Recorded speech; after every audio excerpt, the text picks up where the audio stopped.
Whether you know him because of Ben Affleck, Charlie Cox, or you're just a longtime comic book fan, chances are you've at least heard of Daredevil at this point. As the anchor of the Netflix corner of the MCU, Daredevil's latest resurgence, he's had a few of them, has come mostly courtesy of TV. Here's everything you need to know about Daredevil in 2 minutes.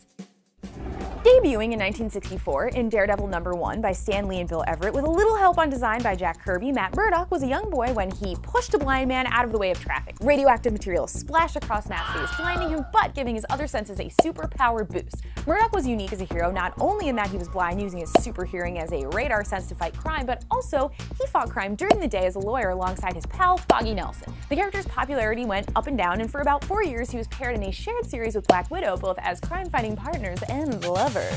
Marv Wolfman introduced Bullseye, Roger McKenzie creative reporter Ben Urich, and then came along Frank Miller. In the 1980s, Frank Miller and Klaus Janson worked on the series, which brought Daredevil into much darker places and moved Spider-Man villain Kingpin into the role of his new arch-nemesis, and even pushed Daredevil himself into near Punisher-like methods. He became more brutal, more ruthless, and learned to be a much better fighter. Oh, and he fought ninjas.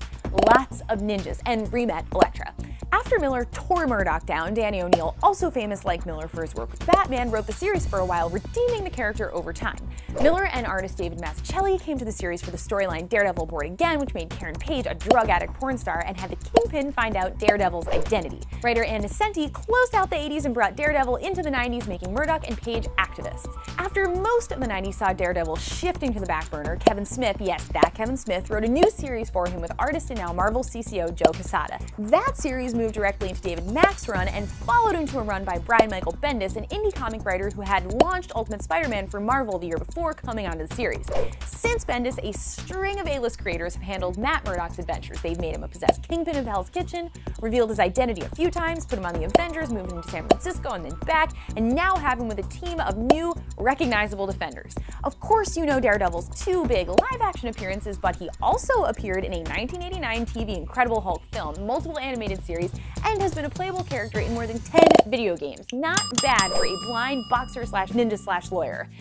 So, that's Daredevil, who you'll see on TV again in The Defenders before he hopefully has some more solo adventures.